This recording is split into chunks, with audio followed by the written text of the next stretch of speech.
करने वाली हूँ soft skills and personality development. आज के दिन ये ख़त्म करते हैं, चलो ठीक।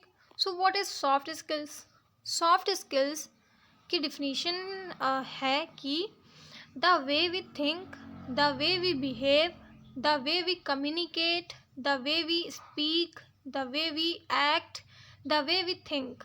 मतलब जितने तरीके हैं, जिस तरीके से हम बात करते हैं, जिस तरीके से हम चलते हैं, जिस तरह का हमारा पोस्चर है, जिस तरह से हमारी सोच है, जो हमारा बिहेवियर है, बोलने का तरीका, चलने का एंड एक्शंस, जितने भी जो मेरा काइंड ऑफ हरकत है या फिर जैसे ही मैं जो भी बिहेव कर रही हूँ, ठीक है, वो सारा का सारा मेरा सॉफ्ट स्किल्स में आ जाता है।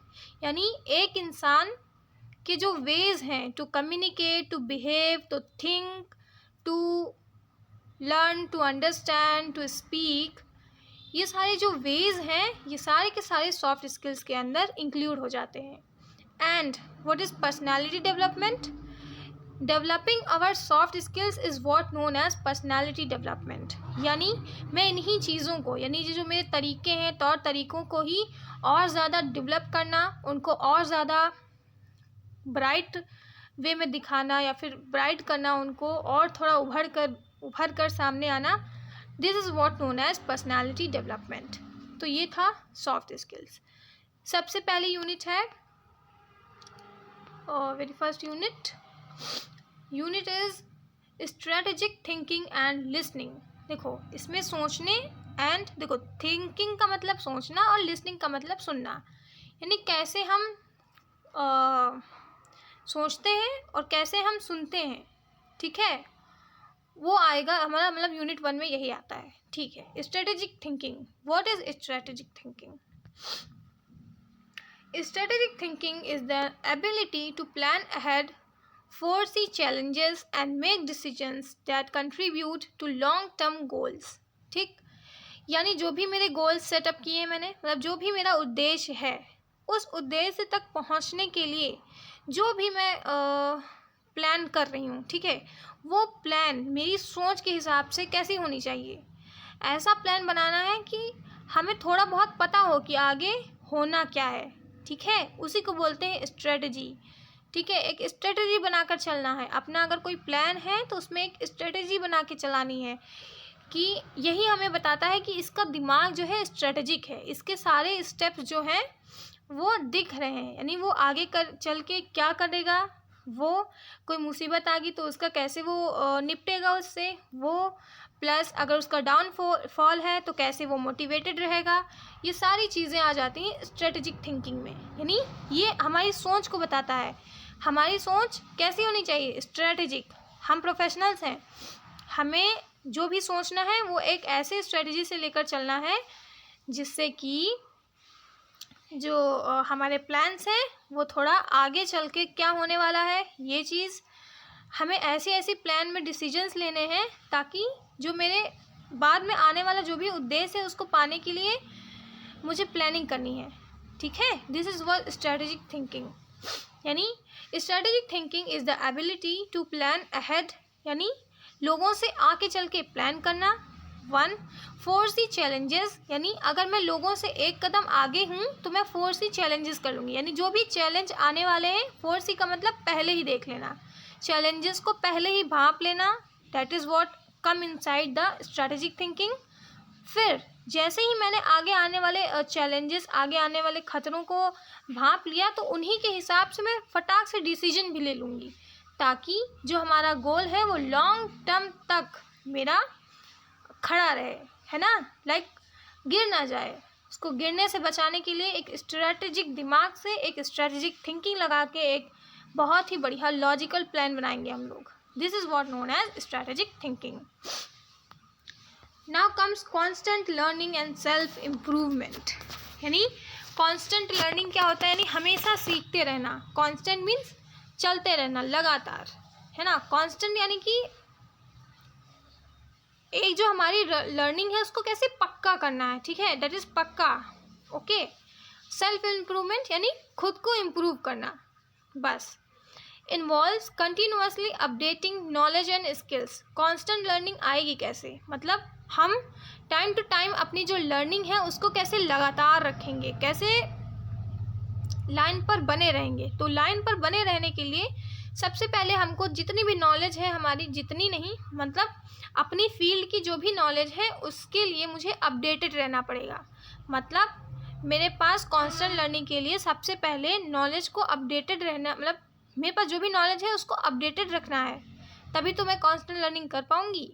जितनी भी स्किल्स आ रही हैं, नई नई स्किल्स, नई नई एबिलिटीज़ जो आ रही हैं मार्केट में, उनसे भी मुझे अपडेटेड रहना है।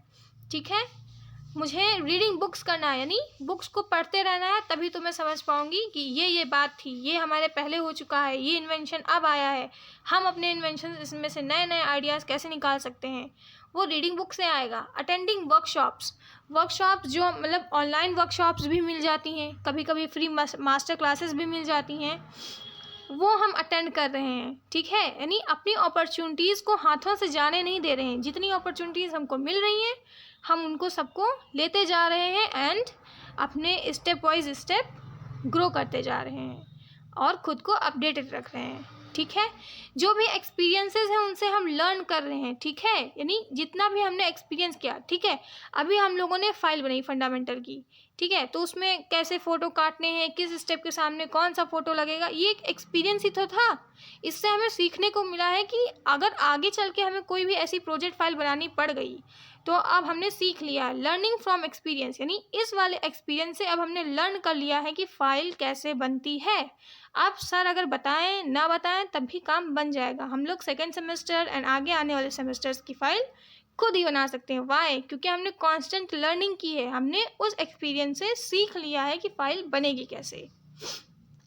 Now helps individuals stay relevant and adaptable in changing environments.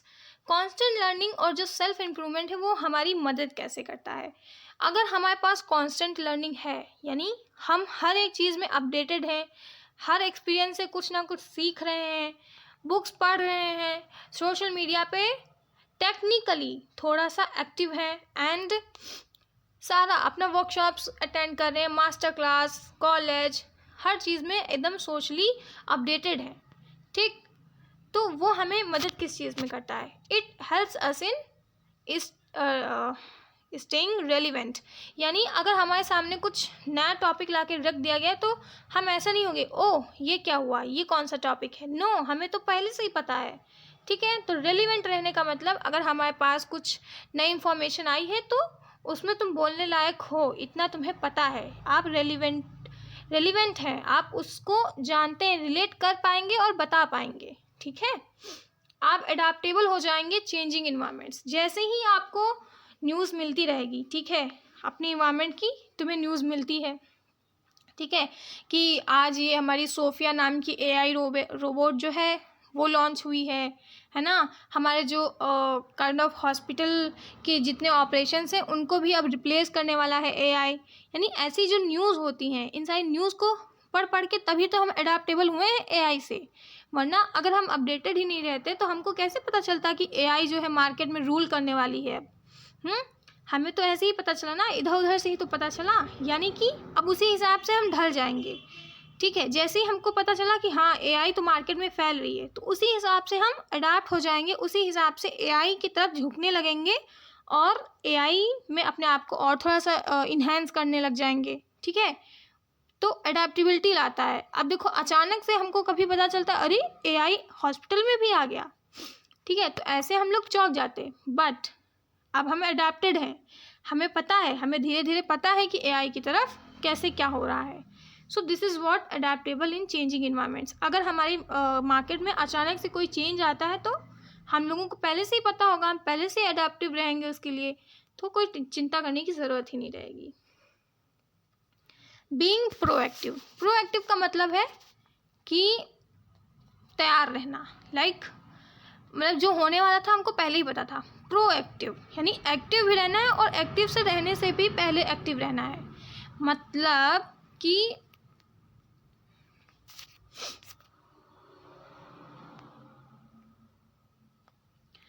मतलब एक्टिव इन एडवांस, मैं एडवांस में ही कुछ स्टेप्स अपने तैयार करके रखी हूँ कि मैं एडवांस में ही हूँ, लाइक मैं 2 स्टेप आगे हूँ। इसी को कहते हैं बीइंग प्रोएक्टिव। ठीक है, acting in advance rather than reacting to events, यानी कुछ इवेंट होने से पहले ही हमें पता था कि हाँ ऐसा कुछ होने वाला है, और जैसे कि हमको ये पता था कि ऐसा कुछ होने वाला है, इसी के हिसाब से मैंने कुछ अलग से ही एक्शन कर रखा है, अलग से ही मैंने प्लान बना रखा है। सो इसी को कहते हैं एक्टिंग इन एडवांस, मैंने एडवांस में ही तैयारी कर ली थी। This is what called being proactive. तो identifying potential problems and addressing them before they अकर।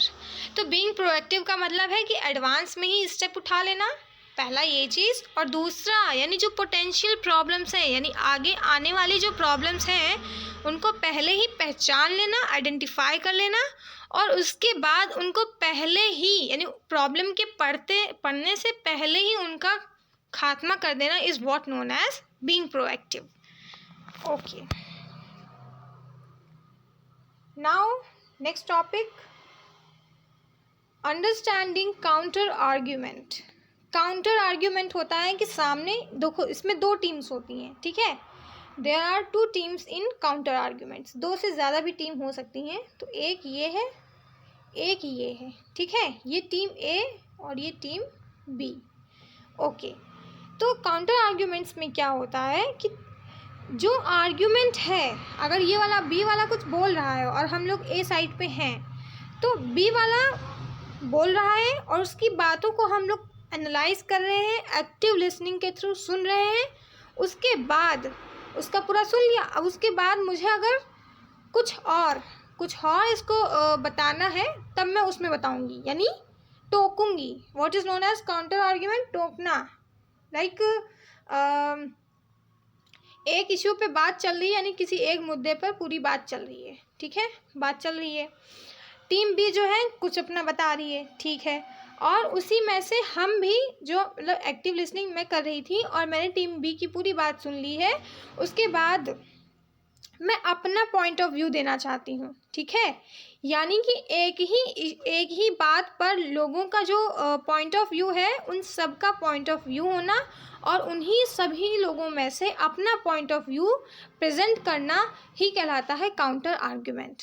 ठीक है, ये काइंड ऑफ ग्रुप डिस्कशन हो गया। ठीक है, और इसी को अंडरस्टैंड करना है, इसी को समझना है हम लोगों को, काउंटर आर्ग्यूमेंट में यही करना है हमें।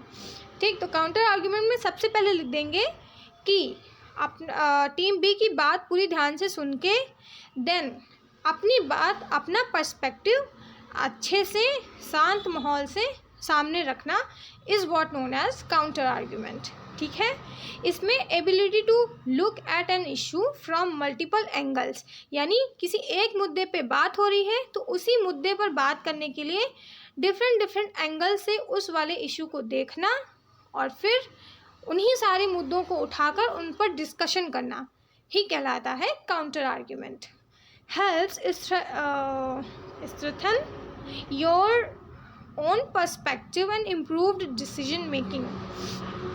आप सुनो, कहीं पर एक मुद्दे पर बात चल रही है। ठीक है, मैंने अपना पॉइंट ऑफ दे दिया। ओके, अब मेरा जो पॉइंट ऑफ व्यू है मैं उस पर खड़ी रहना चाहती हूँ, लाइक मेरा पॉइंट ऑफ व्यू है उसको सुना जाए, मेरी जो पर्सपेक्टिव है, मेरा जो सोचने का तरीका है, जो मेरा एंगल है, उस वाले एंगल से भी उस इशू को देखा जाए। ये हमको काइंड ऑफ थोड़ा सा मजबूत बनाता है। एक टीम में, एक डिस्कशन में अगर हम अपना पॉइंट रख रहे हैं तो ये दिखाता है कि मैं या फिर टीम एक कितना स्ट्रांग है, कितना अपनी बातों को लेकर, अपने एंगल को लेकर कितना ज़्यादा श्योर है, कितना ज़्यादा मजबूत तरीके से वो अपनी पॉइंट को सामने रख पा रहा है। ये हमें काइंड ऑफ मजबूत बनाता है। ठीक है, सेकंड है इम्प्रूव डिसीजन मेकिंग। अब देखो, एक ही इसी इशू पर टीम बी अपना बात दे रही है। ठीक है, देन टीम ए अपना जो भी पॉइंट ऑफ व्यू है वो दे रही है। मतलब एक ही इशू को मैं डिफरेंट एंगल से देखूंगी तो मुझे डिफरेंट सॉल्यूशंस मिलेंगे और डिफरेंट काइंड ऑफ डिसीजंस देखने को मिलेंगे, और जिसमें से हम एक कोई बेहतर डिसीजन ले पाएंगे।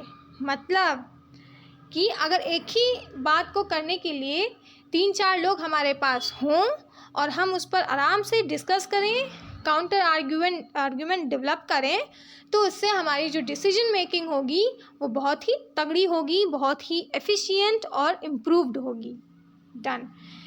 ये इनकरेज करता है ओपन माइंडेडनेस का, ठीक है, मतलब ओपन माइंडेडनेस व्हाटएवर, ठीक, मतलब ये हमें ओपन माइंडेड बनाता है। लाइक अगर मेरे मन में कोई बात है ना, अगर कोई इशू पे बात चल रही है और टीम ए के पास पूरी कोई बात है, तो वो अपना ओपन माइंड रखते हुए अपना पॉइंट ऑफ व्यू दे देगा, मतलब वो काइंड ऑफ एक्सट्रोवर्ट होगा, अपनी जो पॉइंट ऑफ व्यू है उसके लिए स्टैंड लेने से नहीं डरेगा, जिससे उसके अंदर मजबूती आएगी और वो फ्यूचर में आने वाली ऐसे ही डिस्कशंस में एक्टिवली पार्ट लेगा, ठीक। तो ये ओपन माइंडेडनेस को भी इनकरेज करता है, बढ़ाता है हमारे अंदर। सो ये था understanding counter argument. Now second topic, optimising with experiences. Experiences होते हैं जो हम एक्सपीरियंस करते हैं, जो हम काम कर रहे हैं उसमें भी हमारा कोई एक्सपीरियंस होगा, ठीक है, हम कुछ और किसी फील्ड में कुछ कर रहे हैं तो हमें उस चीज़ का एक्सपीरियंस होगा। और ऑप्टिमाइजिंग क्या होता है, यानी उन एक्सपीरियंसेस से हमने कुछ सीखा, ठीक है, अब जो भी मैंने सीखा है तो आगे आने वाली लाइफ में जितना मैंने सीखा है वो सब कुछ इम्प्लाई कर दूँगी, है ना, मतलब मैंने जो अपने एक्सपीरियंस से सीखा है मैं आगे चलकर अपनी लाइफ में उन सबको फॉलो करने वाली हूँ, यानी कि आगे वाली जो लाइफ होगी वो और ज़्यादा ऑप्टिमाइज्ड होगी, और ज़्यादा एक्टिव, और ज़्यादा इम्प्रूव्ड होगी। यानी कि एक्सपीरियंसेस से हम अपनी लाइफ को ऑप्टिमाइज़ कर रहे हैं, अपने प्रोडक्शन को, अपनी थिंकिंग को, अपने बिहेवियर को, अपने डिसीजंस को, हर एक चीज़ को ऑप्टिमाइज़ कर रहे हैं, थोड़ा और एक्टिव बना रहे हैं, थोड़ा लेवल अप कर रहे हैं। ऑप्टिमाइजिंग मतलब लेवल अप करना, अपनी सोच को लेवल अप करना। देखिए मैंने कुछ एक्सपीरियंस किया, ठीक है, वो मेरे माइंड में सेव हो गया, ओके, देन आगे चलकर लाइफ में मुझे कभी भी उस नॉलेज का यूज़ हुआ तो मैं उसका यूज़ कर लूँगी, और जैसे ही मैं उसका यूज़ कर लूँगी वो कहला जाएगा कि ऑप्टिमाइजेशन कर लिया मैंने, यानी कि अपने एक्सपीरियंस से याद की हुई चीज़ें मैंने आगे चलकर फॉलो कर ली और अपने लाइफ को थोड़ा और लेवल अप कर लिया, ठीक है। सो इसमें क्या आता है, reflecting on past outcomes both success and failure, ठीक है। एक कंपनी मैंने ओपन की और उसमें मैंने बहुत सारे एक्सपीरियंसेस लिए, कभी डाउनफॉल हुआ, कभी राइज़ हुआ, तो हर एक चीज़ें मैंने एक्सपीरियंस की, ठीक है। अब आगे आने वाले जो डेज़ हैं उसमें भी चलो मान लो अचानक से डाउनफॉल आ गया, ठीक है, तो मैं अपने एक्सपीरियंस से ऑप्टिमाइज़ करूँगी। वहाँ पर मैं सोचूंगी अरे ऐसा तो पहले भी हुआ था, यानी पास्ट में हुई चीज़ों को दोबारा से रिफ्लेक्ट करना, दोबारा से याद करना और उन पास्ट वाली केसेस में क्या किया था वो समझना, वो सब आ जाता है ऑप्टिमाइजिंग विद एक्सपीरियंस के अंदर, जिसमें हम अपने सक्सेस फेलियर सबको याद करते हैं और प्रेजेंट टाइम में पड़ी हुई मुसीबतों से सामना करते हैं, ठीक है। Using those experiences to improve future performance, यानी फ्यूचर डेज़ में जो मैं अपनी कंपनी को चला रही हूँ, फ्यूचर डेज़ में और मैं उसकी परफॉर्मेंस को कैसे और ज़्यादा ऑप्टिमाइज़ करूँगी, लेवल अप करूँगी, पॉइंट्स उसके इंक्रीज़ करूँगी, वो कहलाता है दिस इन्वॉल्व। इसमें करते क्या है, सबसे पहले तो सेल्फ रिफ्लेक्शन करते हैं। देखो सेल्फ रिफ्लेक्शन की ये मतलब एक वर्ड हो गया, और इसी में हम लिख सकते हैं इंट्रोस्पेक्शन करते हैं। इंट्रोस्पेक्शन होता है खुद के अंदर झांकना, खुद की जो भी कमियां हैं, खुद की जो खूबियां हैं, सब कुछ एनालाइज करना। तो सेल्फ इंट्रोस्पेक्शन भी करते हैं, सेल्फ रिफ्लेक्शन भी करते हैं, सेल्फ एनालिसिस करते हैं, रिफाइनमेंट करते हैं, इम्प्रूवमेंट करते हैं, डेवलपमेंट करते हैं, ये सब आ जाता है इसी के अंदर, ठीक है। अब स्ट्रेटेजिक थिंकिंग के बेनिफिट्स क्या होते हैं, what are the benefits of strategic thinking. Strategic thinking से हमारी जो प्रॉब्लम सॉल्विंग होती है वो बेटर होती है। मतलब अगर मेरा जो दिमाग है वो स्ट्रेटेजिक है, यानी हर चीज़ में मैं स्ट्रेटेजी बनाकर चल रही हूँ, तो उससे क्या होगा, मेरी जो प्रॉब्लम्स होंगी उनका डिकम्पोजिशन हो जाएगा, यानी ये डिकम्पोजिशन ऑफ प्रॉब्लम्स में बहुत ज़्यादा हेल्प करेगा। कौन, स्ट्रेटेजिक थिंकिंग। डिकम्पोजिशन यानी प्रॉब्लम को छोटा छोटा तोड़ देना, ठीक है।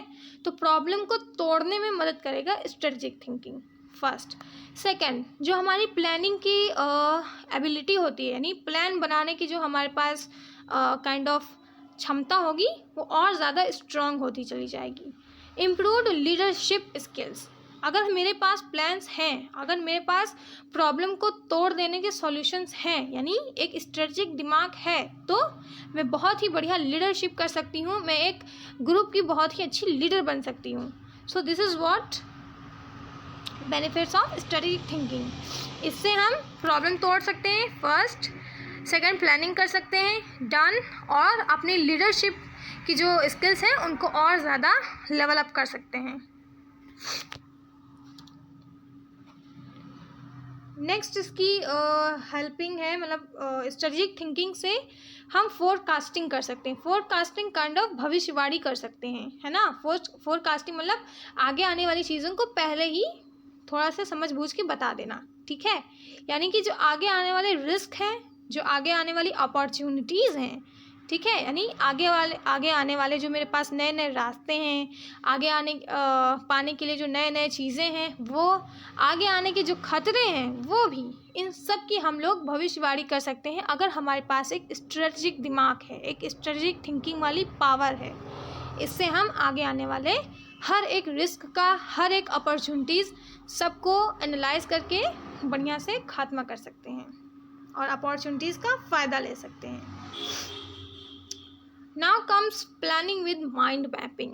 देखो, दिमाग से सोचना इज़ वेरी गुड। देखो, प्लानिंग कैसे होती है? पहली चीज़, जो दिमाग में सोच रहे हो वो स्ट्रेटेजिक होना चाहिए, प्लानिंग का एक ये हिस्सा हो गया। और दूसरा, अगर जो मैं अपने दिमाग में सोच रही हूँ वो कहीं पर अगर उतार दूँ, ठीक है, तो वो एकदम सॉलिड हो जाएगा कि हाँ अब ये ठीक है। तो वही आ जाता है माइंड मैपिंग में। यानी जो भी मेरे दिमाग में चल रहा है, किसी भी चीज़ को लेकर, इशू को लेकर, जो भी मेरे मन में प्लान चल रहा है, ठीक, मैंने मन में पूरा सोच लिया, फिर क्या करूँगी, मैंने जितना मन में सोचा है वो एक पेपर पे उतार दूँगी। This is what known as mind mapping. यानी कि मैंने माइंड में जो भी सोचा है अपने पेज पर नोट कर दिया। इसमें क्या होता है माइंड मैपिंग में? Mind mapping is a visual thinking tool use to structure the ideas. ठीक है, कोई इशू आया, इशू से रिलेटेड हर एक एंगल से ढेर सारे मेरे पास आइडियाज़ आए, सब मेरे मन में आ गए। अब मैं उन सारे आइडियाज़ को स्ट्रक्चर्ड तरीके से एरो लगा वगा के बढ़िया से एक पेपर पे उतार रही हूँ। This is what known as mind mapping. Helps in brainstorming and organising information logically.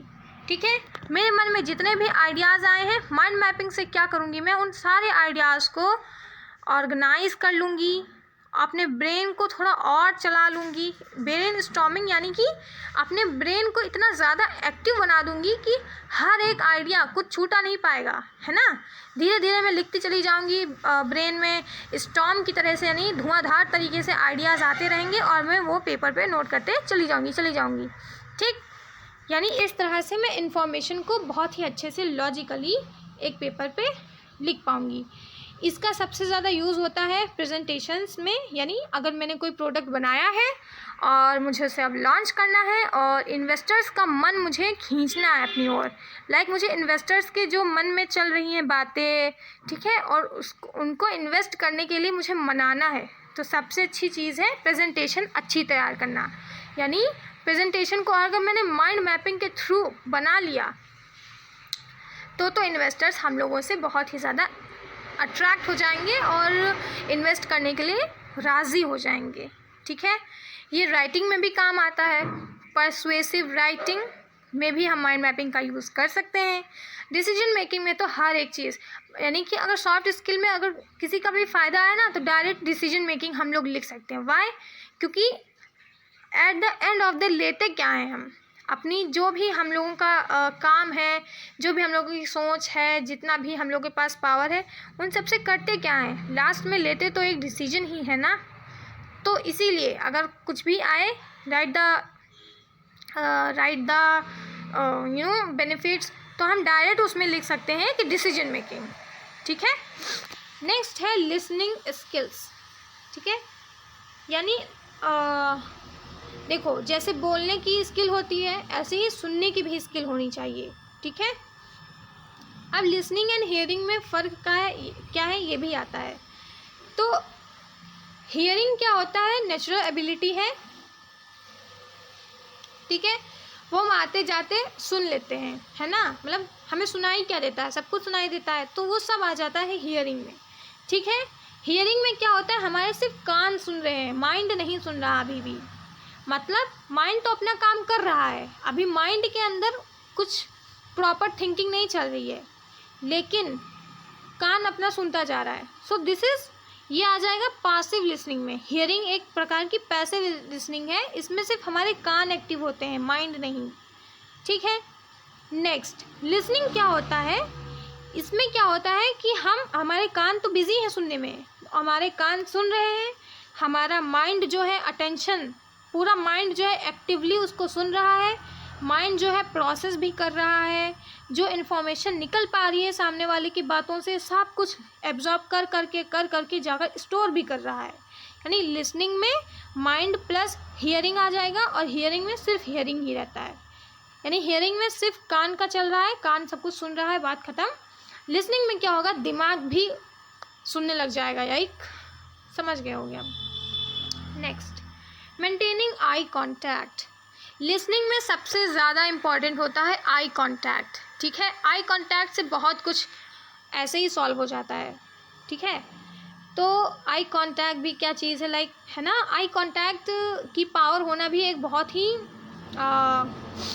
अपनी स्ट्रेटजी होती है, ये एक शोज़ अटेंटिवनेस एंड रिस्पेक्ट। अगर कोई हमसे बात कर रहा है और हम अपना पूरा काम वाम छोड़कर उसकी बातें सुन रहे हैं, प्लस आई कांटेक्ट भी कर रहे हैं, तो इससे क्या होगा, इससे सामने वाले को लगेगा कि ये सामने वाला बहुत ही आराम से मेरी बातें सुन रहा है, पूरे ध्यान से सुन रहा है, इसलिए मुझे जो भी वर्ड यूज़ करने हैं, जो भी इंफॉर्मेशन देनी है उसको, वो बहुत ही एक्यूरेट देनी होगी, वरना वो गलत सुन जाएगा, है ना। इसीलिए अगर तुमसे जो आई कांटेक्ट करके बातें कर रहा है और कुछ कह रहा है, तो हमें भी आई कांटेक्ट करके और उसकी पूरी बातों को ध्यान से सुनना चाहिए, ओके। इससे लगता है कि सामने वाला बहुत ही एक्टिव है, अटेंटिव है, और साथ में हमको रिस्पेक्ट भी दे रहा है, अपना सारा काम छोड़कर हमें सुन रहा है, ठीक है। Builds trust between speaker and listener. ये अपना पर्सनल तरीके, मतलब अगर आए पर्सनली अगर देखें तो ये बहुत ही इंपॉर्टेंट होता है, क्योंकि अगर हमें किसी को परसुएड करना है, यानी किसी को मनाना है, तो काइंड ऑफ उसके लिए ट्रस्ट बिल्डअप करना चाहिए, ठीक है। और ट्रस्ट बहुत इंपॉर्टेंट चीज़ होती है, और ट्रस्ट को ही बिल्ड करते वक्त अगर हम आई कॉन्टैक्ट के थ्रू बात करते हैं, तो ट्रस्ट बिल्ड बहुत जल्दी होता है, ठीक है। So trust is the most important thing in this world. Cheap people can't afford it. तो चीप पीपल वही है जो एक्टिव लिसनिंग नहीं कर रहे हैं, आई कॉन्टैक्ट नहीं कर रहे हैं, वही है चीप पीपल, क्योंकि वो कभी ट्रस्ट बिल्डअप करा ही नहीं पाएंगे, है ना। सो ये हो गया एक। बीइंग अटेंटिव यानी कि एक्टिव रहना, ये नहीं कि अपना शरीर इधर है, दिमाग कहीं और जा रहा है, ऐसा वाला नहीं, बिल्कुल पूरा शरीर, दिमाग, सारे सेंसेस, यानी जो पांचों सेंसेस होते हैं सब खुले के खुले रखना, और अपने एनवायरनमेंट को अच्छे से भांपना, ओके, जैसे गिलहरी होती है, हाँ, लाइक दैट। अवॉइडिंग डिस्ट्रैक्शंस, यानी अपना काम करो, जो जिस वक्त कर रहे हो, अगर लिसनिंग कर रहे हो तो वहाँ पे भी डिस्ट्रैक्शंस हटा देनी चाहिए, यानी इधर उधर बातों पे ध्यान ही मत दो, जिससे बात कर रहे हो उसी पे ध्यान दो फर्स्ट। और भी अगर प्लानिंग कर रहे हो तब भी यही रहता है कि डिस्ट्रैक्शन ख़त्म करो फिर प्लानिंग करो, है ना। Focusing completely on the speaker, यानी जो बोल रहा है सिर्फ उसी पर फोकस करना है, क्या बोल रहा है उसके मुंह से निकली हुई बात को एज अ सोना लेना है, उसको सोने की तरह ट्रीट करना है, और उनसे मतलब निकाल के अपने दिमाग में सेव करते चले जाना है, ठीक है। Using verbal and non verbal cues to show interest. Verbal cues क्या हो गए, ठीक है, जैसे सामने वाला बातें कर रहा है तो वर्बल क्यूज में ऐसे क्यूज हैं कि हम लोग बीच में अच्छा हमको सिखा रहे हैं, मतलब अच्छा, यस, ओके, यानी ऐसे जो वर्ड्स हम लोग स्लैंग वर्ड्स यूज़ करते हैं, ये वर्बल क्यूज़ हो गए कि हाँ मैं सुन रही हूँ तुम्हारी बात, ओके। नॉन वर्बल क्यूज़ में आ जाता है जो हम अपनी आंखें घुमाते हैं, लाइक गुस्से वाली बात है तो थोड़ा अपना आंखें काइंड ऑफ श्रिंक कर लेते हैं थोड़ा, तो वो नॉन वर्बल क्यूज़ में आ गया, ठीक है। मुंडी हिला रहे हैं वो भी नॉन वर्बल क्यूज़ में आ गया। आंखें हिला रहे हैं वो भी, आंखें बड़ी कर रहे हैं डराने के लिए तो वो भी, तो ये भी नॉन वर्बल क्यूज़ में ये आ गया। यानी actions given by body expressions, मतलब बॉडी एक्सप्रेशंस जो होती हैं वो नॉन वर्बल क्यूज़ में आ जाती हैं, और वर्बल क्यूज़ में आ जाती हैं जब हम एक्टिवली अपने मुंह से कुछ बोल रहे हों तब। कीपिंग एन ओपन माइंड, मतलब ओपन माइंड रखना है, ये नहीं कि नैरो माइंडेड रह के हम लोगों को जजमेंट करनी है, नो। अगर कोई अपनी बात सामने रख रहा है तो उसकी पूरी बात पहले सुननी है, और जजमेंट तब भी नहीं करना, ये नहीं कि पूरी सुन लिया उसके बाद जजमेंट करेंगे, नो।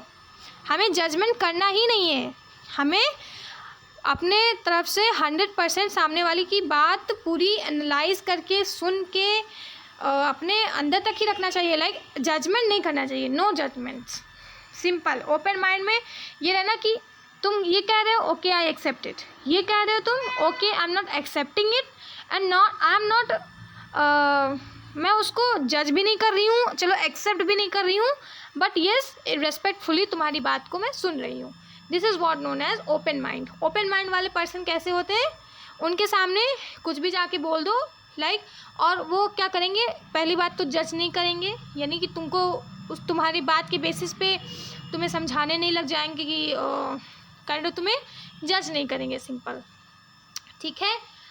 सेकंड, कुछ तुम्हें बुरा भला नहीं सोचेंगे, दे वर लाइक चिल्ड, सुन लेंगे वो तुम्हारी बात। Being willing to understand new view points, ठीक है। ओपन माइंड वाले लोग कैसे होंगे, ठीक है, उनको अपनी बातें तो समझ में आती ही हैं, ओके, और बाहर से भी जो व्यू आ रहे हैं, बाहर से भी POVs आ रहे हैं, जो बाहर से अलग अलग एंगल से जो बातें निकल रही हैं, वो सब भी उसको समझ में आएगा, और उसके पास इतना विल है, उसके पास इतनी पावर है कि वो बिना रिएक्ट करे, बिना जज किए दूसरों की बातें, दूसरों के रेफरेंसेस, दूसरों के पर्सपेक्टिव भी सुनने की क्षमता रखता है। तो ये आ जाता है ओपन माइंडेड वाले इंसानों की खूबियों में। Turning words into picture, visualising what the speaker says to improve memory, helps in better understanding and recall, ठीक है। अगर सामने वाला कुछ कह रहा है ना, सामने वाला कुछ अपना बोल रहा है और मैं उसको समझ भी रही हूँ, अपने माइंड से उसको प्रोसेस भी कर रही हूँ, प्लस मैंने उसमें इमेजिनेशन भी लगा दिया, तो तीन चीज़ें ऐड हो गई। पहला, मेरे कान सुन रहे हैं, दूसरा मेरा माइंड उसको प्रोसेस कर रहा है, ओके। अब मैंने विजुअलाइजेशन, इमेजिनेशन भी लगा दिया, यानी अपनी आँखें भी उसी में लगा दी। सो उनकी बातों, उनके मुंह से जो बातें निकल रही हैं उनको एज अ सोना ट्रीट करके हम लोग उसको विजुअलाइज भी कर रहे हैं, सोच भी रहे हैं और समझ भी रहे हैं। तो इन सब से क्या होगा कि हमारी जो मेमोरी है ना, मेमोरी पावर, वो इंक्रीज़ हो जाएगी, okay. Helps in better understanding and recall, अगर बात लो अंडरस्टैंडिंग और रिकॉल करने में भी हेल्प करता है, that's it. Ensuring understanding, understanding को एंश्योर करना, यानी सामने वाले ने जो भी बोला है, ठीक है, उसको हमने एक्टिव लिसनिंग के थ्रू सब कुछ सुन लिया, ठीक है। अब मुझे एंश्योर करना है कि मैं जो बात सुन पाई हूँ, जितना मैंने प्रोसेस कर पाया है, जितना विजुअलाइज कर पाया है, क्या वो मैंने सही समझा है, यानी मैं एंश्योर करूँगी कि मेरी अंडरस्टैंडिंग इस पार्टिकुलर इशू पर सही हुई, या फिर मैं कहीं अलग ही कुछ तो नहीं अंडरस्टैंड कर ले गई। तो इसके लिए हम पूछते हैं क्वेश्चंस, ठीक है। अगर हमारे मन में कोई भी डाउट्स हैं तो हम उसको इंस्टेंटली पूछ रहे हैं, उससे क्वेश्चन कर रहे हैं, ताकि हमारी जो अंडरस्टैंडिंग है वो एंश्योर कर सकूँ मैं, ठीक है। समराइजिंग व्हाट यू अंडरस्टूड, सामने वाले ने तो अपनी पूरी बात कह दी, अब तुम्हें अपनी बात बतानी है, और वो भी समरी में कि हाँ भाई मैंने तुम्हारी इतनी बातें सुन ली और इससे मुझे ये पता चलता है कि ये बात है, अब मैं ये बात समझ गई हूँ, तो इतना मैंने बोल दिया। अब उसमें भी कोई डाउट होगा तो सामने वाला बता देगा, वरना इट्स ओके, डिस्कशन एंड्स। इसीलिए समराइज भी करके उसको बता दो ताकि ओवरऑल कुछ भी कंफ्यूजन रह जाती है तो वो भी सॉल्व हो जाए। गिविंग फीडबैक मतलब अब मैं फीडबैक भी दूंगी, है ना। एक बार मैंने समरी वमरी सब इंश्योर कर लिया, अब मैं फीडबैक भी दूंगी कि तुमने जो बोला है ये ऐसा फीडबैक लो अब, ठीक है। तो इसमें हम रिस्पॉन्स करते हैं, कमेंट देते हैं और पैराफ्रेजिंग करते हैं। देन नॉडिंग मीन्स कि सर हिलाते हैं अपना, यानी फीडबैक में ये आ गया कि तुमने ऐसा ऐसा बोला और ये रहा मेरा रिएक्शन। तो गिविंग फीडबैक मतलब होता है गिविंग द रिएक्शंस, ठीक है। शोज़ एक्टिव इंगेजमेंट, ये अगर हम फीडबैक दे रहे हैं तो इससे ये पता चलता है कि सामने वाला लिसनिंग भी कर रहा है, और लिसनिंग यानी कि एक्टिव लिसनिंग कर रहा है, वो एक्टिवली हमारी बातों को सुन रहा है। Reading between the lines, non verbal cues, ठीक है। जैसे कि मैंने कहा तो अच्छा, यानी दैट इज़ अच्छा मीन्स हेयर व्हाट, अच्छा यानी अच्छा मीन्स कि तुमने एक लाइन बोल दी ओके, लेकिन मैं ना उस लाइन के अंदर छिपी हुई कोई एक बात है उसको समझ गई हूँ, और उसको समझ के मैं बोल रही हूँ अच्छा फिर की ले रहा है। मतलब काइंड ऑफ तुमने ऊपर से कुछ बोला एंड मैंने उसको और ज़्यादा एनालाइज किया, और उसके पीछे की जो बात छिपी थी, मीनिंग छिपी थी, वो तुम्हारे बिना बोले मैं समझ गई। डैट इज़ अच्छा, तो तुम ये कहना चाहते हो, लाइक दिस। तो यही होता है reading between the lines.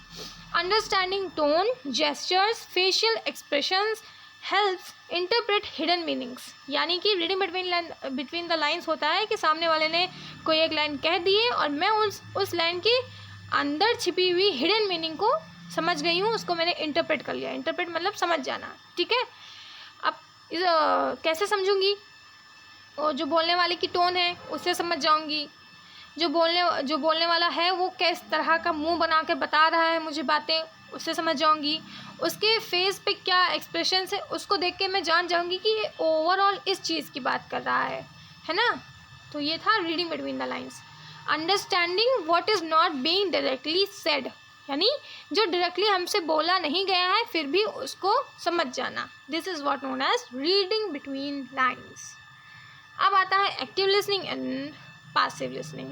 Active listening क्या होता है, हम इसमें कानों से भी सुन रहे होते हैं, दिमाग से भी सुन रहे होते हैं, और आई कांटेक्ट यानी कि विजुअलाइजेशन भी कर रहे होते हैं, ठीक है। एक्टिव लिसनिंग में हम अपने पूरे सेंसेस को एक्टिव रखकर सामने वाले की पूरी बात सुनकर एंगेज रहते हैं उसमें, ठीक है, पहला ये। और जैसे कि हम एक्टिव लिसनिंग कर रहे हैं तो हम कुछ बोले बिना रह नहीं पाएंगे, यानी कि हम फीडबैक भी देंगे उसमें, ओके। और हम अंडरस्टैंडिंग इमोशंस भी कर रहे हैं, यानी कि सामने वाले की भाव को समझ रहे हैं कि वो कहना क्या चाहता है, ठीक है, वो एक्टिव लिसनिंग में आ गया। पैसिव लिसनिंग में क्या होता है कि हाँ मैंने तुम्हारी बात सुन ली, दैट्स इट, मतलब हाँ तुमने कुछ तो कहा था, दैट्स इट, यानी कि मैंने इसको अच्छे से डीपली समझा नहीं, अगर मतलब उसको मैंने सिर्फ सुन लिया, ध्यान से नहीं सुना। This is what known as passive listening, okay. Developing speaking and persuasive writing skills, ये है यूनिट 2। स्पीकिंग और राइटिंग की जो स्किल्स हैं ये कैसे डेवलप होती हैं ये पढ़ेंगे। तो स्पीकिंग स्किल्स में सबसे पहले पढ़ते हैं मोड्स ऑफ स्पीकिंग। तो इसमें लिखा है informative speaking, persuasive speaking, entertaining speaking, group discussions, debates, formal presentations, इतनी सारी मोड्स ऑफ स्पीकिंग बता दी हैं इसमें। तो इंफॉर्मेटिव स्पीकिंग में क्या होता है कि हमें कुछ इंफॉर्मेशन के बारे में बात करनी रहती है। सिंपली मैं फैक्ट्स बता रही हूँ, यानी जो चीज़ तय है, लिखी है, लाइक जो चीज़ एकदम सच है, एक्यूरेट है, मैं वो बता रही हूँ। कोई एक इन्फॉर्मेशन है वो डिलीवर कर रही हूँ, दैट्स इट, ठीक है। ये इसके एग्जांपल हो सकते हैं कि हम सुबह सुबह असेंबली में न्यूज़ दे रहे हैं, ये हो गया एक स्पीकिंग कर रहे हैं, इंफॉर्मेटिव स्पीकिंग, ठीक है।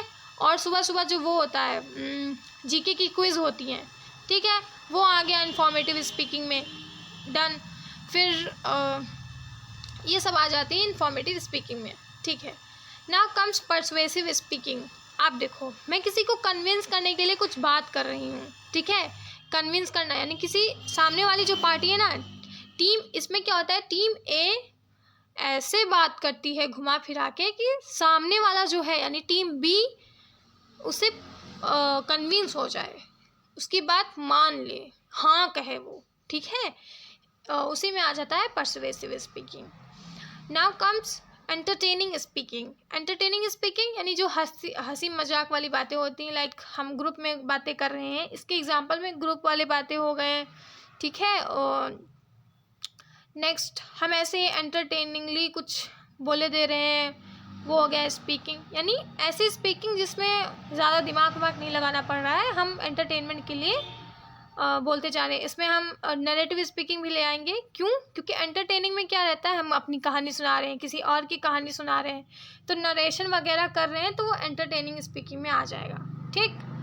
पर्सुएसिव स्पीकिंग के एग्जाम्पल हो जाएंगे कि जब हम अपना कोई बिजनेस आइडिया, अपना कोई प्रोडक्ट का आइडिया अपने मैनेजर को दे रहे हैं, तब वो आ जाता है पर्सुएसिव स्पीकिंग में।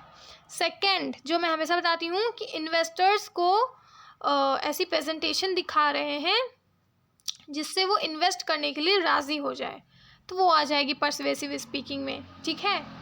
अब ग्रुप डिस्कशंस में आते हैं। ग्रुप डिस्कशंस में क्या होता है कि डिफरेंट लोग अपने डिफरेंट एंगल से अपने डिफरेंट POVs को रखते हैं, ठीक है। ये ग्रुप डिस्कशंस। डिबेट्स हो गए, यानी एक ही टॉपिक पे कोई फॉर में बोलता है, यानी टीम ए फॉर में बोलेगी और टीम बी जो हमारी है अगेंस्ट में बोलेगी, और उससे लास्ट में कुछ कंक्लूजन निकलेगा, वो डिबेट्स हो गया। फॉर्मल प्रेजेंटेशंस, ऐसी प्रेजेंटेशंस जो हम किसी बिजनेस में या फिर किसी कंपनी में या फिर किसी हैकाथॉन में कहीं भी अपनी प्रेजेंटेशन देते हैं, तो that is known as formal presentation. Using non verbal communication, ठीक है। वर्बल, जितना हम लोगों का वर्बल कम्युनिकेशन ठीक होता है, मतलब होना चाहिए, उससे उसके बराबर ही हमारे नॉन वर्बल कम्युनिकेशन भी ठीक होनी चाहिए। इसके अंदर हमारा body language, body posture, body gestures सब आ गए। फेशियल एक्सप्रेशंस, यानी face is the mirror of feelings, यानी हमें आधी बातें तो फेस से ही पता चल जाती हैं। वाई? क्योंकि हम नॉन वर्बल कम्युनिकेशन में माहिर जो हैं। Eye contact, non verbal communication, यानी कि जिसमें हम सिर्फ अपने होठों का यूज़ नहीं कर रहे हैं बातें करने के लिए, लाइक हम इसमें अपनी body language, gesture, postures, expressions, contact, eye contact वगैरह सब कुछ मेंटेन करके चल रहे हैं, वही हो जाता है नॉन वर्बल कम्युनिकेशन में। Voice modulation and hand movements, हम बातें करते वक्त अपने हाथ भी तो मूव करते हैं वो, और वॉइस मॉड्यूलेशन यानी अपना पेस मेंटेन करके रखना, स्पीड मेंटेन रखना, पिच मेंटेन करके रखना अपनी बातों का, अपनी आवाज़ का जो पिच है, स्पीड है, पेस है, सब कुछ मॉड्यूलेट करके चलना, ये सब आ जाता है नॉन वर्बल में। Time management. टाइम मैनेजमेंट क्या हुआ कि हमारे पास लिमिटेड टाइम है कुछ करने के लिए, ठीक है, तो उस काम को करने के लिए मैं कैसे अपना पूरा का पूरा टाइम मैनेज करूँगी, वो आ जाता है टाइम मैनेजमेंट में। इसमें इंग्लिश में क्या लिखेंगे? Organising ideas logically with limited time, यानी लिमिट कम है हमारे पास और हमको टाइम मैनेजमेंट करना है। देखो अब काम यहाँ पे क्या करना है, हमको टाइम मैनेजमेंट किसके पॉइंट ऑफ व्यू से बता रहे हैं हम लोग? पर्सुएसिव स्पीकिंग के पॉइंट ऑफ व्यू से टाइम मैनेजमेंट पढ़ रहे हैं। यानी जब हम पर्सुएसिव स्पीकिंग करेंगे तब हम कैसे लिमिटेड टाइम में अपनी पूरी की पूरी बात कंप्लीट करके सामने वाले के सामने रख देंगे, ये होता है टाइम मैनेजमेंट, ठीक है। इसमें हमें अपनी स्पीच को जो है तोड़ना पड़ता है। वाई? क्योंकि देखो इसी में आ जाता है कि हम अपनी स्पीच को, मान लो कि अब इसके एग्जांपल में बढ़िया से लिखना है कि मान लो हमको 5 मिनट्स का टाइम मिला है अपने आइडियाज़ को रखने का, ठीक है, 5 मिनट्स का। ओके, तो मैं 2 मिनट की ओपनिंग करूँगी, 1 मिनट की ओपनिंग कर दूँगी, डन। 2 मिनट का कंटेंट, पर्सुएसिव कंटेंट डाल दूँगी, मतलब बोलती रहूँगी, ठीक है, और लास्ट में 1 मिनट में कंक्लूजन कर दूँगी, वो भी स्ट्रॉन्ग कंक्लूजन करूँगी, ठीक है। ये देखो ब्रेक डाउन हो गया, यानी टाइम मैनेज हो गया। यानी कि अगर लिमिटेड टाइम है तो उसमें अपनी बात सामने वाले के जहन में डालने के लिए हमें अपने टाइम को कैसे तोड़ना है, अपना फ्लो मेंटेन करके चलना है, अपनी स्पीच कंप्लीट कर लेनी है और लॉजिकली अपने आइडियाज़ को सामने वाले को समझा देना है, उसके अंदर पूरी बात को एकदम एक ही 5 ही मिनट में बैठा देना है। वही कहते हैं टाइम मैनेजमेंट को। Preparing draft. ड्राफ्ट होता है रफ वर्क, है ना। अगर हमको पर्सुएसिव स्पीकिंग करनी है प्लस पर्सुएसिव राइटिंग भी करनी है, ठीक है, तो हम इससे पहले क्या करते हैं, एक फ्रेमवर्क तैयार करते हैं कि पहले हम ये बोल देंगे, ठीक है, उसके बाद 2 लाइनें ऐसे कहेंगे, ऐसे सुन के वो ऐसे ऐसे अच्छे से मान जाएगा, फिर नीचे ये लिख देंगे। तो ऐसी जो हम प्लानिंग करते हैं ना, ये जो प्लानिंग होती है फाइनल चीज़ को लाने से पहले की जो प्लानिंग रहती है पर्सुएसिव स्पीकिंग और पर्सुएसिव राइटिंग में, उसी को कहते हैं प्रिपेयरिंग ड्राफ्ट। इसकी इंग्लिश में डिफिनीशन क्या होगी?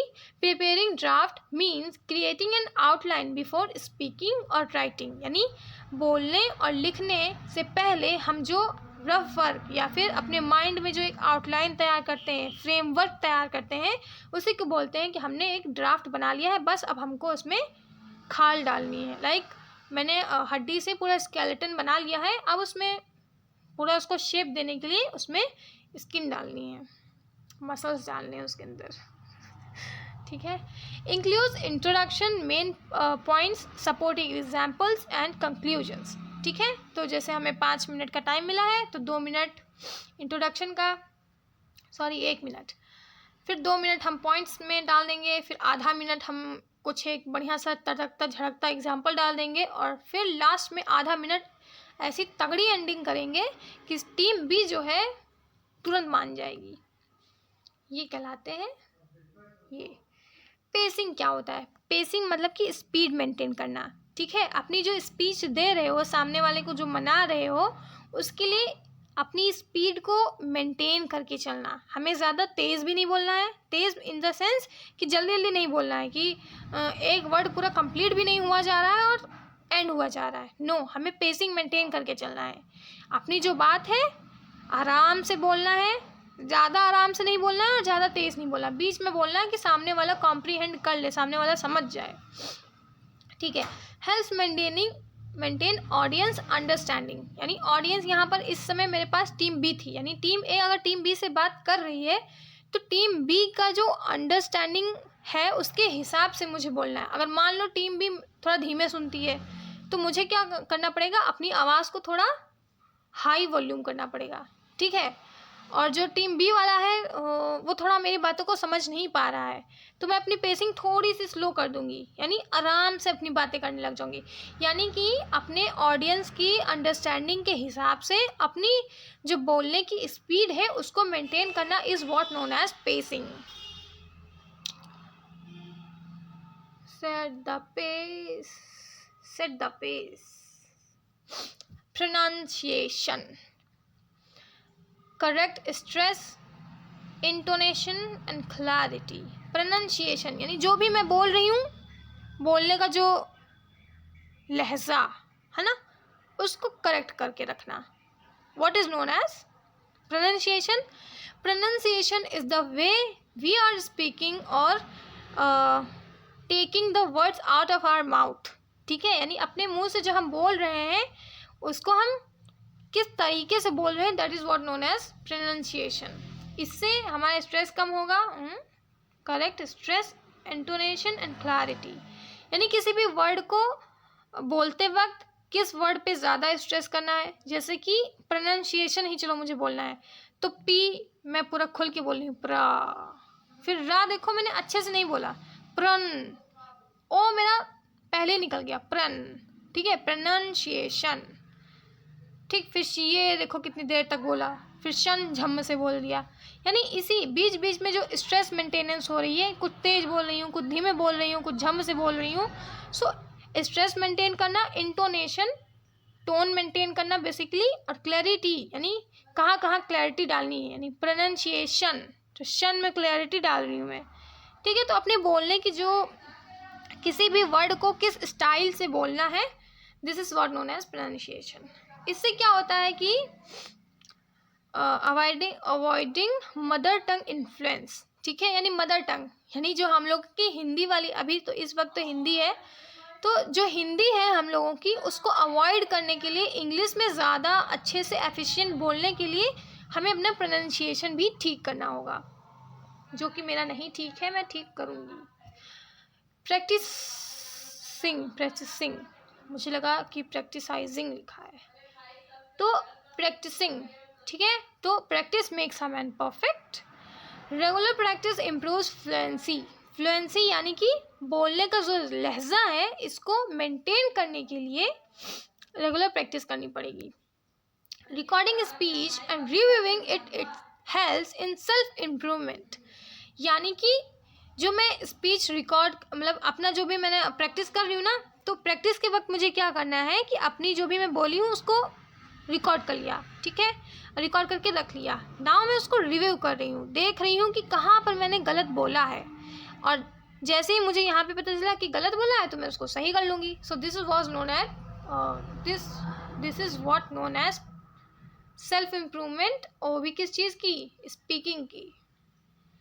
परसुएसिव राइटिंग स्किल्स में सबसे पहले आता है परसुएसिव राइटिंग स्किल्स, यानी जो भी मैं लिख रही हूँ उसको कोई पढ़ रहा है, ठीक है, और जैसे ही वो पढ़ रहा है, उस लिखी हुई राइटअप को पढ़ रहा है, तो उसको पढ़ने वाला जो है ना, यानी रिसीवर जो है, वो सेंडर से कन्विंस हो जाए, इसलिए हम परसुएसिव राइटिंग स्किल्स करते हैं।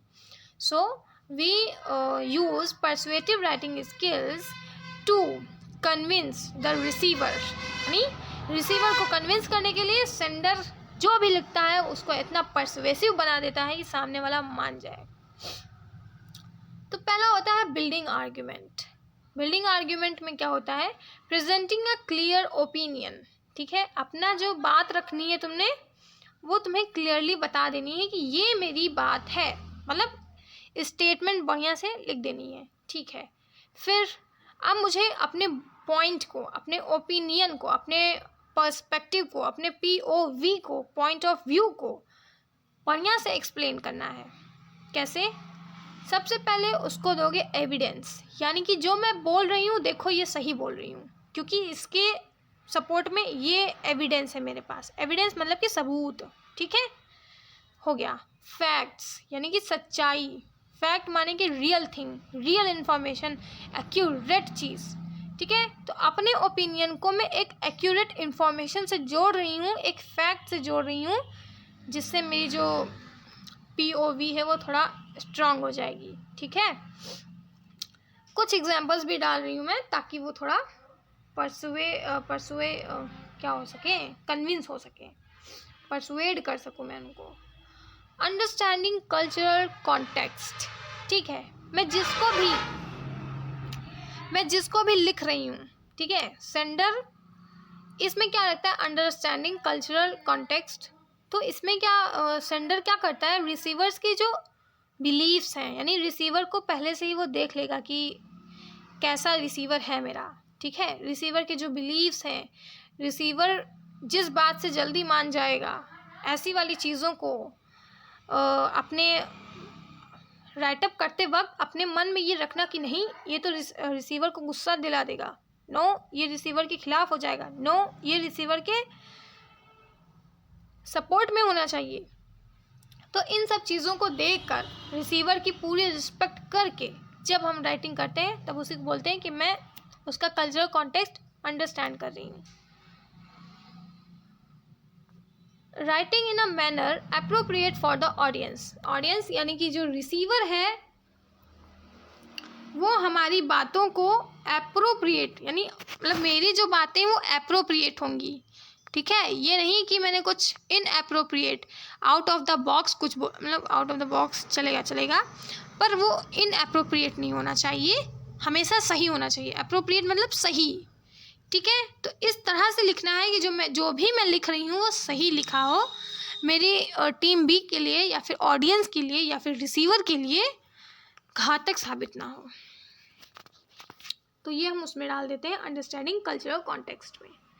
यूजिंग रिकमेंडेशंस होती हैं कि सॉल्यूशंस डाल रही हूँ मैं, ठीक है। एक्शंस, अपने एक्शंस डाल रही हूँ मैं अच्छे से, कि जो जो मैंने लिखा है ये बात है, और इस चीज़ को सॉल्व करने के लिए ये लाया गया है, ये सॉल्यूशंस हैं, ये एक्शंस हैं। यानी कि जो मैंने रिकमेंडेशंस यूज़ करूँगी ना अपने लिखते वक्त राइटअप में, वो थोड़ी स्ट्रांग करूँगी, थोड़ी लॉजिक रहेगा उसके अंदर, ठीक है, तो वो आ जाएगा उसके अंदर, ठीक है। Under using concrete evidence, concrete यानी कि ठोस, मसालेदार, कंक्रीट का मतलब होता है मसाला ठीक है। कंक्रीट एविडेंस यानी कि कोई ठोस एविडेंस, एविडेंस का मतलब होता है सबूत, प्रूफ। तो हमें अपनी चीज़ को रखने के लिए सामने वाले के लिए कंक्रीट एविडेंस लाना पड़ेगा, ठीक है, और उसको यूज़ करना पड़ेगा, लिखते वक्त डालना पड़ेगा अपने राइटअप में, ठीक। तो इसमें हम क्या क्या यूज़ कर सकते हैं, कहीं से हम डेटा ले आए, मतलब अब डेटा तो सही होगा ना कहाँ जहाँ से लेके आए होंगे, ठीक, तो हमने डेटा का यूज़ कर लिया, स्टैटिस्टिक्स का यूज़ कर लिया, यानी अगर हमारे पास कोई ग्राफ वगैरह है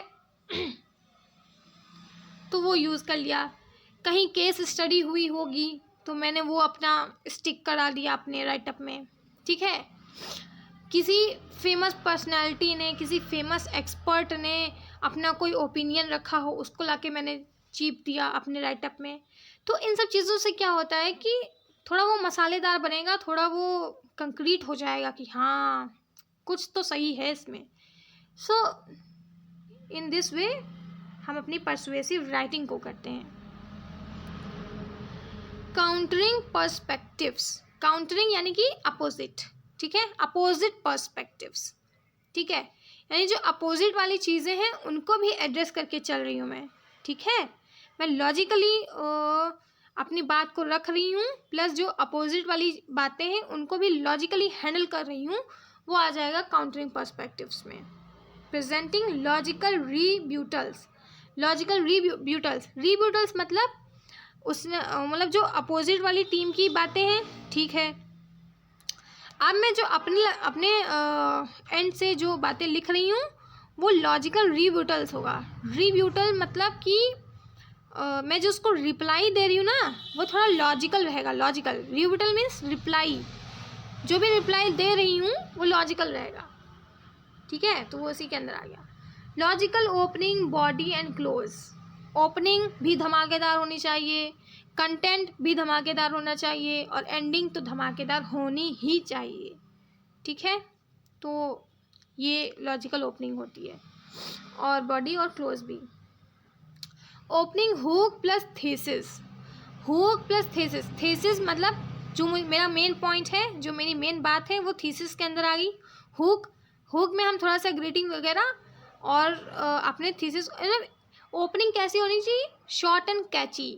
शॉर्ट एंड कैची कैसी होगी, मतलब मैंने जो मेरी बात थी वो शॉर्टली लिख दी, प्लस उसको थोड़ा सा कैची बना दिया, बस वही मेरी ओपनिंग हो गई, ठीक है। बॉडी में आएगा कि मैं आर्ग्यूमेंट्स डाल रही हूँ उसके अंदर, फिर पूरा कंटेंट लिख रही हूँ धीरे धीरे, एग्जाम्पल भी डाल रही हूँ उसी में, ठीक है, और फिर मैंने एविडेंस सब कुछ मैंने बॉडी के अंदर डाल दिया।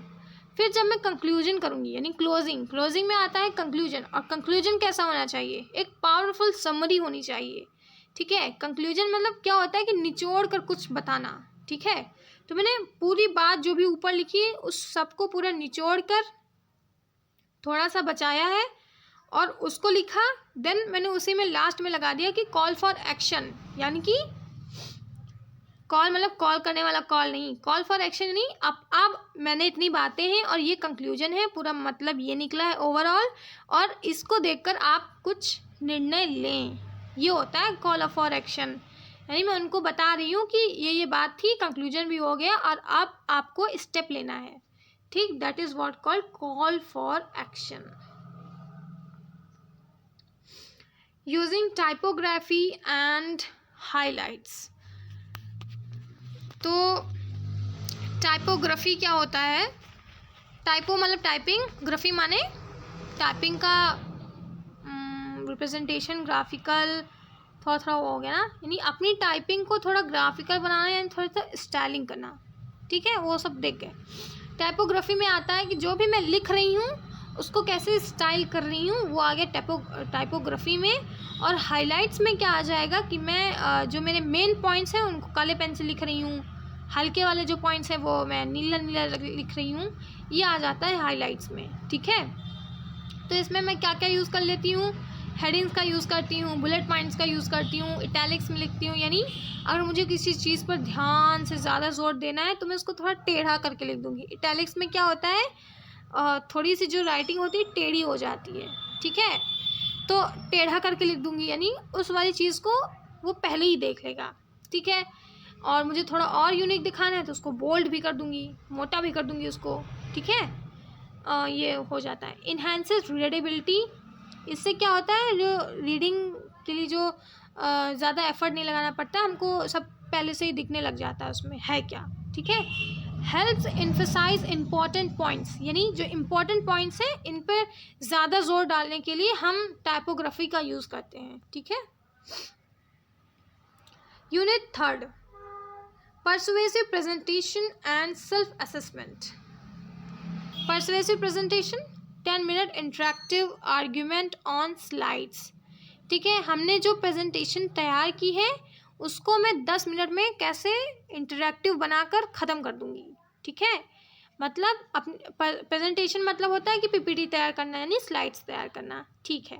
वो और अपनी जो स्लाइड्स हैं ना उनको मैं परसुएसिव बना रही हूँ, मतलब कि यानी वो जो 10 मिनट में मैं बोलूँगी ना खड़े होकर इन्वेस्टर्स के सामने, ताकि वो कन्विंस हो सके इन्वेस्टमेंट के लिए, ठीक है। तो वो 10 मिनट में जो बोलूँगी प्लस जो मेरी पीछे बैकग्राउंड में स्लाइड्स रन कर रही होंगी स्क्रीन पे, इन दोनों को मैं ऐसा स्ट्रक्चर करूँगी, ऐसी आर्गुमेंट, ऐसा इंटरेक्शन बनाऊँगी कि वो 10 मिनट में ख़त्म हो जाए।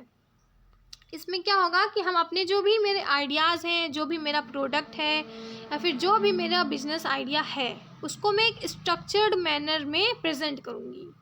पहली स्लाइड इंट्रोडक्शन की डालूंगी, दूसरी स्लाइड ऐसे ऐसे काम करेंगे, तीसरी स्लाइड ऐसे ऐसे मेरा ये चलेगा, चौथी अगर कुछ हो गया तो ये ऐसे हो जाएगा मैनेज, पांचवी ऐसी, 10वीं ऐसी, ऐसी लास्ट वाली होगी कि ऐसा फ़ायदा होगा हमारा, ऐसे कस्टमर्स बढ़ेंगे, है ना। ये सारा जो स्ट्रक्चर्ड मैनर में हमने अपने आइडिया को प्रेजेंट कराया है, ठीक है।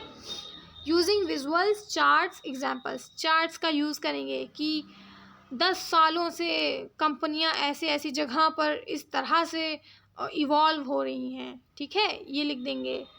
और विजुअल्स का यूज़ करेंगे, इमेजेस लगा देंगे, एग्जाम्पल्स तो लगा ही सकते हैं, ठीक है। Keeping the audience engaged with questions and activities, कुछ ऐसा बोलूँगी या फिर कुछ ऐसा क्वेश्चन करूँगी या फिर कुछ ऐसे कोट्स डाल दूँगी जिससे क्या रहेगा ना कि जो टीम बी है ना वो पूरी लगी रहेगी सुनने में, है ना।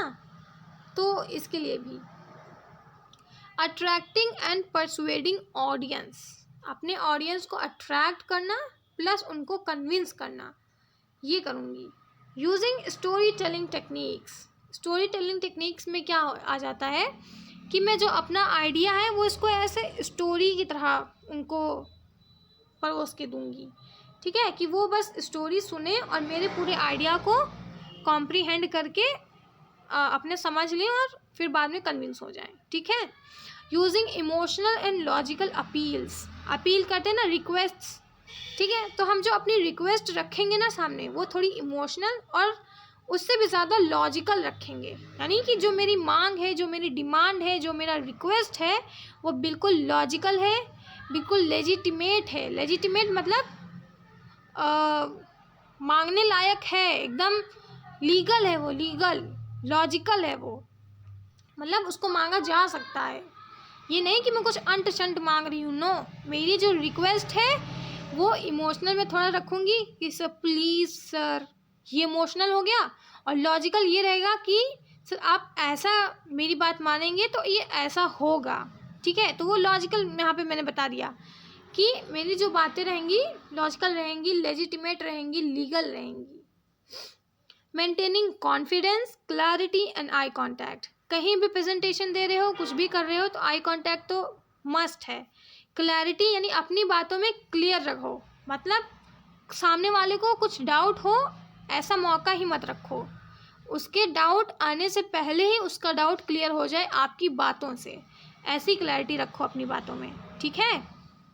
कॉन्फिडेंस मतलब एक बार स्टेज पर चढ़ गए या फिर एक बार इन्वेस्टर के सामने चले गए तो भूल जाओ कि कुछ भी है। बस क्या होना चाहिए दिमाग में, प्रेजेंटेशन और इन्वेस्टर्स को खींचना है, बस ये है कॉन्फिडेंस। तो ऐसे ही अपना कॉन्फिडेंस मेंटेन करके रखना, क्लैरिटी करके रखना, आई कांटेक्ट करके रखना, ये सब आ जाता है। Okay, enacting change in strategy. Presentations should encourage the audience to change their viewpoint or take action. Requires a strong, competing or compelling argument. ठीक है, मतलब enacting change in strategy, मतलब अगर मुझे सामने वाले जो भी इन्वेस्टर्स हैं, टीम भी है, रिसीवर्स हैं, लिसनर्स हैं, जो भी हैं, उनको अगर मुझे कन्विंस करना है तो अपनी ऐसी प्रेजेंटेशन में तैयार करके रखूँगी कि जो सामने वाला जो सोच कर आया ना, उसकी पूरी सोच ही बदल दूँ। ठीक है, यानी उसको एक नए दुनिया में लेकर जाऊँ मैं, उनका नया एक व्यू पॉइंट बनाऊँ और वहाँ पर ले जाकर उन्हें अपनी बातों को समझा पाऊँ।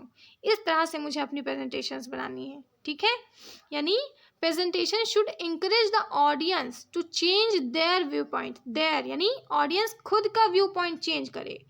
जब ऑडियंस खुद की व्यू पॉइंट चेंज करेगा और हमारे साथ नई दुनिया में जाकर उस बात को उस लेवल तक समझ कर आएगा, तभी तो वो मुझसे राज़ी होगा ना।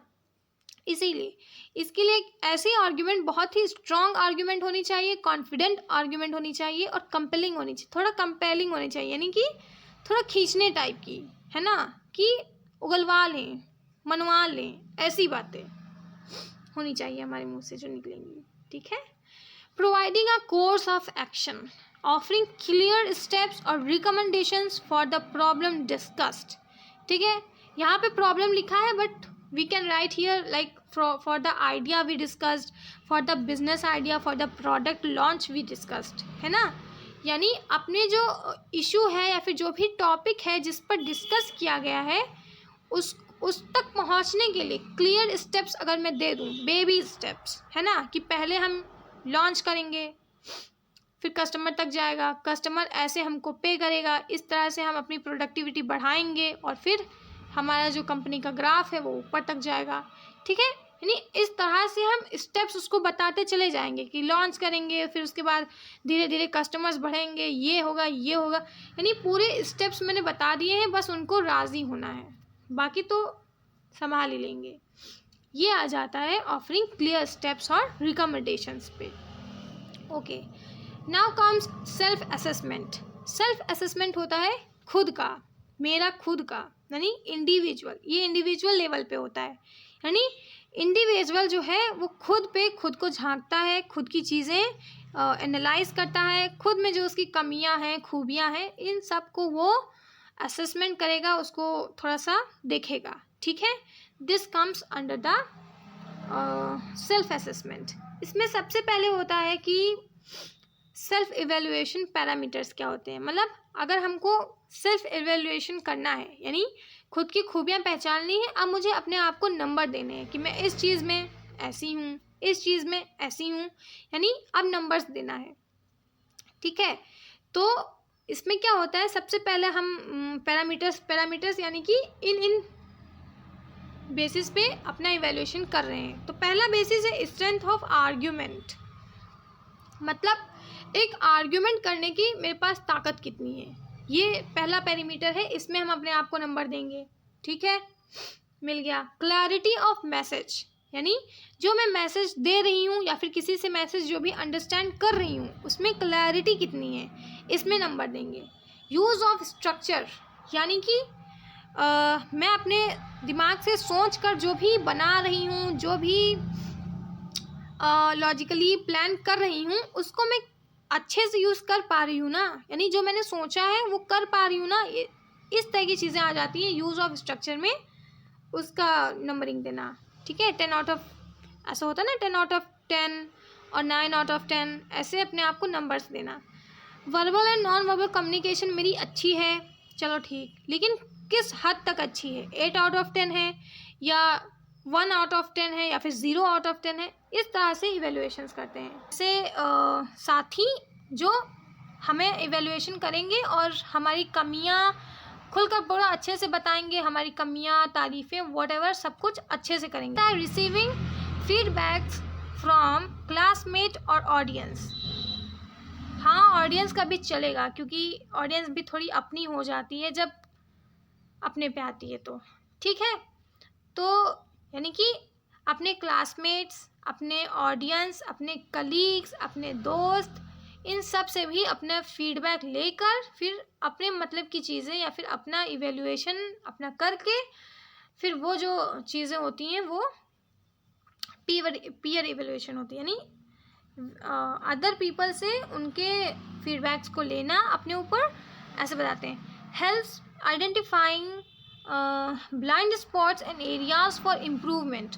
अब देखो, किसी ने हमें बता दिया कि सब कुछ तो ठीक है तुम्हारे अंदर, but this is the problem in you, ठीक है, और this area need some improvement, ऐसे उन्होंने कुछ कह दिया, ठीक। तो हम गुस्सा कर नहीं, बट उसको इम्प्रूव करके हम देन देखेंगे कि हाँ अब तो सही हो गया, राइट।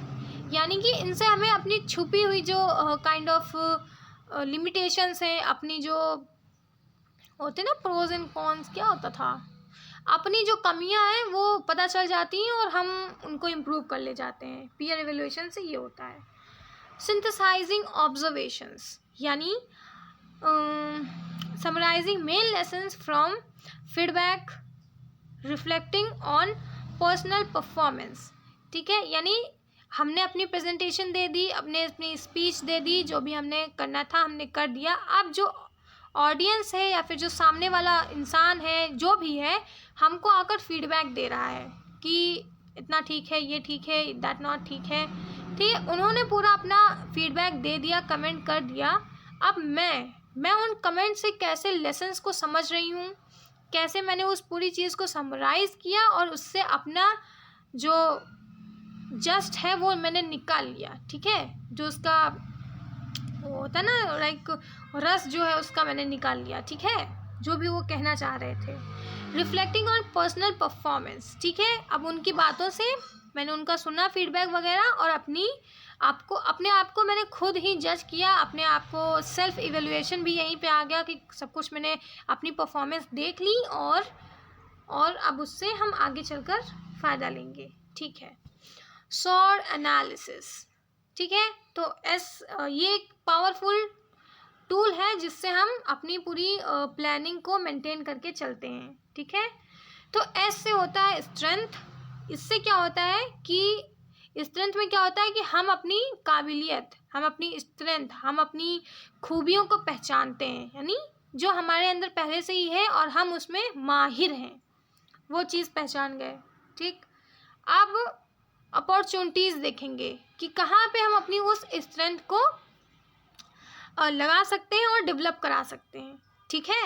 यानी कि हम अपॉर्चुनिटीज़ सीख करते हैं, देखते हैं कि कहीं कोई अपॉर्चुनिटी आई है, कोई काम आया है, कोई ऐसा एरिया आया है जहाँ पर मैं अपने स्ट्रेंथ को अप्लाई करके और उसको और डेवलप भी कर सकती हूँ, प्लस अपना अपॉर्चुनिटी का फ़ायदा भी उठा सकती हूँ, ठीक है। Aspirations, what you hope to achieve, ठीक है। अब हम एस्पिरेशंस यानी कि जो हमारी होप्स हैं, मेरी ताकतें ये हैं और मेरी होप्स ये हैं कि मतलब मैं ये पाना चाहती हूँ, मैं ये करना चाहती हूँ। तो इस टाइप की जो चीज़ें होती हैं वो एस्पिरेशंस में आ जाती हैं, ठीक है। रिजल्ट्स, यानी मैंने स्ट्रेंथ को पहचान लिया, फिर मुझे अपॉर्चुनिटी भी दिख गई और मैं ये करना चाह रही थी, ये भी दिख गया। तो बस यही होता है कि हम तीनों चीज़ों को अप्लाई कर देंगे और रिजल्ट पे आ जाएंगे, ठीक है। यानी कि अपनी स्ट्रेंथ को पहचान कर, अपॉर्चुनिटीज़ को सीख करके, यानी अपॉर्चुनिटीज़ को एक्सेप्ट करके, उन्हें अपनी मुट्ठी में करके, फिर अपने जो मैंने ख्वाब देखे थे, जो मेरे एस्पिरेशंस थी, उनको सोच कर, आशा की उम्मीद किरण जगाए रख के फिर हम अप्लाई करते हैं अपनी स्ट्रेंथ को और लास्ट में रिजल्ट्स पाते हैं। अब रिजल्ट्स भी मुझे मिल गए हैं, तो मुझे सेटिस्फाइंग रिजल्ट्स मिले हैं कि नहीं, ये सब भी हम मेजर करते हैं, देखते हैं कि कैसी आउटकम थी, कैसी प्रोग्रेस रही मेरी, ठीक है। सो एंड्स हियर।